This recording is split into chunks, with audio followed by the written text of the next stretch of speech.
প্যানেলটা 200 ওয়াটের সানশাইনের। এটার যে মানে এই যে ফ্লেক্সিবল কেবলটা ইউজ করার রিজনটা হচ্ছে যাতে আমার তারটা ভালোভাবে ভালো থাকে। আর এখানে তার হচ্ছে আমি 77 ইউজ করছি। এটা 40 টাকা গজ নিছিল। আর সানশাইন সোলার প্যানেলটা যেটা ওইটা হচ্ছে আপনার 25 টাকা করে ওয়াট পড়ছিল। অবশ্যই আপনারা যদি পারেন ফ্লেক্সিবল কেবলটা ইউজ করবেন। আর এখানে আমি কানেক্টর ইউজ করছি, তারটা কাটি নেই সোলার থেকে যে তারটা বেরিয়েছে। আমি রিভিউ ভিডিও একটা নিয়ে আসবো। এটা হচ্ছে সোলার থেকে লাইনটা আসে, এটা হচ্ছে ব্যাটারির লাইন। যদিও এই তারটা ইউজ করা উচিত না, বাট নর্মালি আমি ইউজ করতেছি। আমি তারটা চেঞ্জ করবো, আমি তার পাই নেই। এই কন্ট্রোলারটা নিয়েছি। কন্ট্রোলারটার প্রাইস হচ্ছে, এটা হচ্ছে 30 এম্পিয়ারের কন্ট্রোলার। এটার প্রাইস হচ্ছে 1700 টাকা পড়ছিল।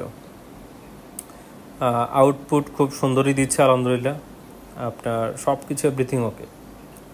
তো এখানে অবশ্যই আমি যেটা বলবো যে আপনারা অবশ্যই ফ্লেক্সিবল পাইপটি ইউজ করবেন, তাহলে তারটা দীর্ঘদিন টেকসই হবে।